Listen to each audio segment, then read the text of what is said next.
Hey Ty, you're kind of one of the leaders in that room. When did it click on for you? Hey, this is going to be a lot of my responsibility to lead those defensive linemen. And how has that gone in the first month or so? Yeah, I mean, I feel like that came up when winter conditioning started. But I mean, watching the old guys like Stilly and Damian Daniels, those guys really helped me kind of understand how to take the role of leadership in that room. It also helps that now that we're combining both the outside linebackers and the interior guys together. So, I mean, I've got guys like Ginelli Blaze and Caleb Tanner in there to help me as well. And Casey's in there too to help me. I mean, he's an older guy too. So I feel like that leadership role is going to be pretty well handled. Did you notice Eric Nelson being vocal? Yeah, he's probably the most vocal guy in our room. How's that? How do you respond to that? You like that? I mean, yeah, I'm more of like a lead by example type of guy, so I mean, it's kind of good to have that balance. He's going to be the guy that's going to help boost up the team or help boost up a guy that's down. But I mean, I'm going to be there to help you when you're down on yourself, or whether it's a technique or something like that. What's the craziest thing you've seen Nash and Becker do in the weight room? I saw him squat 800 pounds for 2 times, or 8 plates. Man, it was different.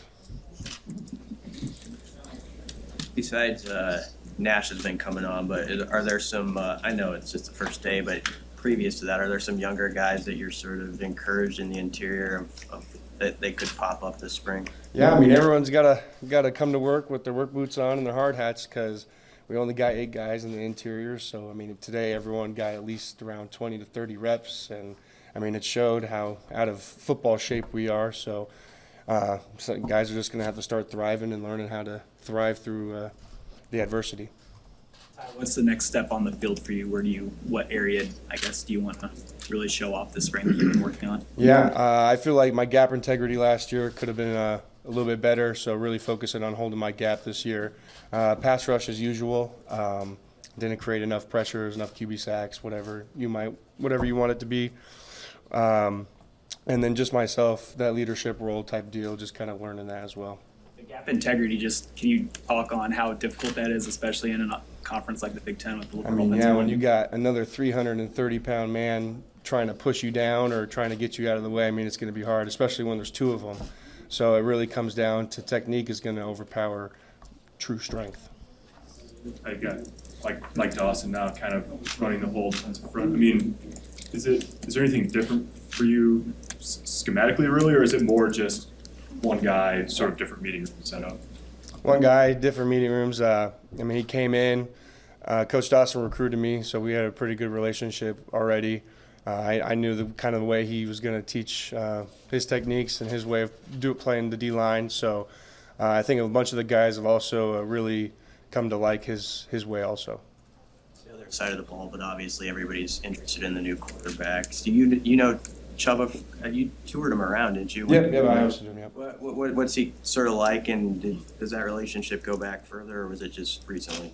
Just really recently. I mean, I knew of his family back in AZ growing up, but Chuba's a great dude. I mean, he's here to compete and play football. He's going to help us win games, I think, and it's going to be a great competition between all those guys to see who comes out on top. But I mean, Chuba's a really good athletic guy. He's pretty smart with the ball, so we'll just have to wait and see what he does. What impressions have, if any, thoroughly has Casey Thompson made on you? Yeah, I mean, when he first got here, it seemed like he was a pretty vocal leader at Texas. So, I mean, he came in trying to kind of bring that also with him. So, but other than that, I mean, he's also a great dude. I mean, there's not really anything bad to say on any of these guys.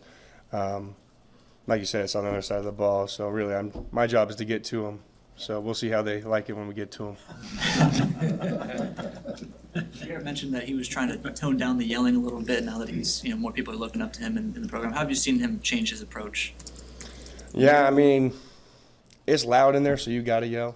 But I feel like the yelling and that demeanor has really toned down, I think, for a lot of us, and really just trying to uplift guys and bring them around us, because I think that's probably going to be the best way to do that. Why do you think that's changed?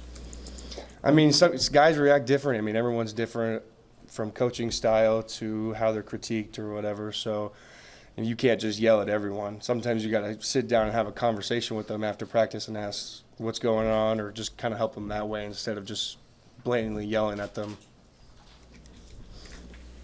You still taking, what, like 1 million credit hours this semester? Yeah, I think I'm in 15. I'm taking anatomy, physics, and I'm normal psych. How do you do it? Like, is it just all time management? Yeah, it's spring ball and the works of it kind of throws a little wrinkle into my time studying. So we're gonna see how the next few weeks go with that. What's harder, studying for physics or studying for Ohio State? Probably physics. Anything else for Si?